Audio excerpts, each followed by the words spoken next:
freed from jail, but not yet off the hook. Meng Wanzhou is due back in court in February, when a Canadian judge is expected to decide whether to extradite her to the US. Until then, she'll be under police surveillance, wear an ankle monitor, and can only go out of her Vancouver house at specific times.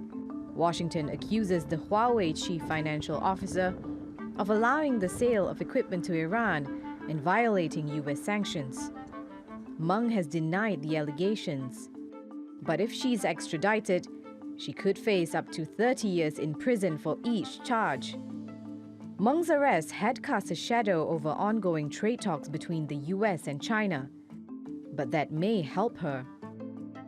President Donald Trump said he could intervene in the case if it means reaching an agreement on trade with Beijing. Trump made the comment after China agreed to cut tariffs on car imports from the US by 25%, which brings the levies down to 15%. It's unclear when the change will take effect, but financial markets cheered on the news. Investors were also reassured by a new round of talks between US Trade Representative Robert Lighthizer and the Chinese Vice Premier Liu He. As the Sino-US tensions seem to be easing up, the same doesn't seem to be happening with China and Canada. On Tuesday, Ottawa said one of its citizens had been detained in China. Michael Kovrig, who's a former diplomat, works at the think tank International Crisis Group. Some experts view Kovrig's arrest as retaliation to Meng's detention. But China has declined to confirm this and only suggested Kovrig may have violated Chinese laws. According to my understanding, ICG is not registered in China. If it's not registered and its employees in China are engaged in activities, it's already in violation of last year's revised laws. Analysts say the progress of the high-stakes trade negotiations between the US and China may depend on how Beijing responds to Meng's case. But that could change if Trump decides to back US authorities seeking her extradition. Laila Humairah, TRT World. Well, let's get more on this now from our editor-at-large, Craig Copetas, who joins us from Paris. Hi, Craig. So the US Justice Department has squared quite a big fish here, hasn't it? It's the daughter of one of China's big giant tech firms, also one of its bosses. Do you think that she does have a case to answer here, or is this more politically motivated? More politically motivated. America and China are no longer conducting trade negotiations, they're conducting hostage negotiations. Figuratively and literally, President Trump is acting like Vinny the Wrench, and President Xi is acting like Marvin the Torch here. This is all about ransom and tribute. This is the new diplomacy? I hope not. It goes well beyond weaponizing the dollar in the U.S. economy. It's remarkable. I looked at the history books today.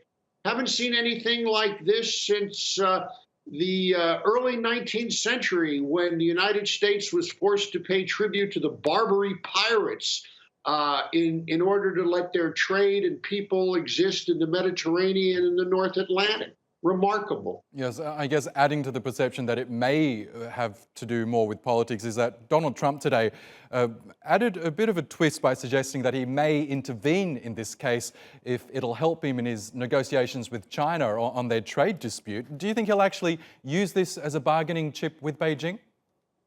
Well, look, you're talking about two separate things here, Oscar.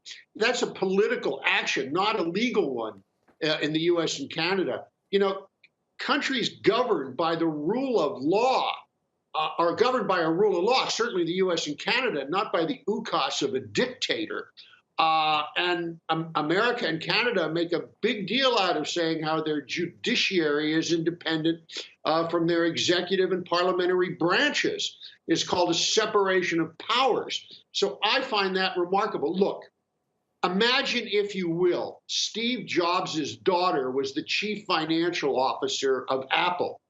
And while changing planes in Hong Kong, She was arrested by Chinese authorities on some trumped up charge. How do you think the United States would react to that?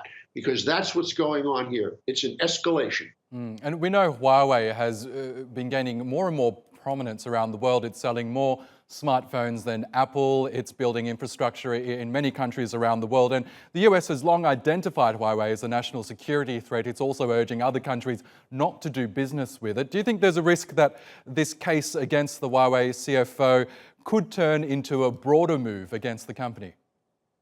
I think the case against the Huawei CFO is going to go away. There's a 90-day trade truce going on right now, and they're trying to play harder ball than they usually do.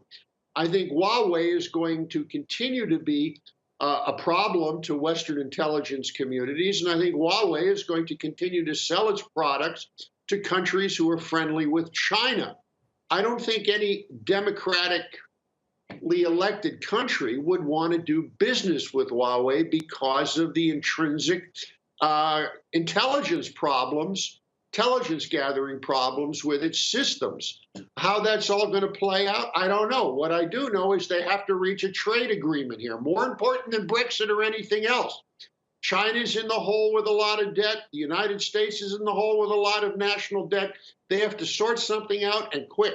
We know the US isn't shy about picking fights with Chinese companies. Earlier this year, it basically crippled Huawei's competitor ZTE by banning it basically from buying American parts which were crucial to its products. Do you think we can see something similar unfold with Huawei if this doesn't go the way that the US wants it to? As long as Trump is president, and as long as China does not change its tune vis-a-vis intellectual property theft and allegedly putting listening devices of some sort into their equipment, as Bloomberg reported a few months ago, yeah, it's going to continue. Interesting. We'll see how it all unfolds. Craig Copetas in Paris, thank you as always.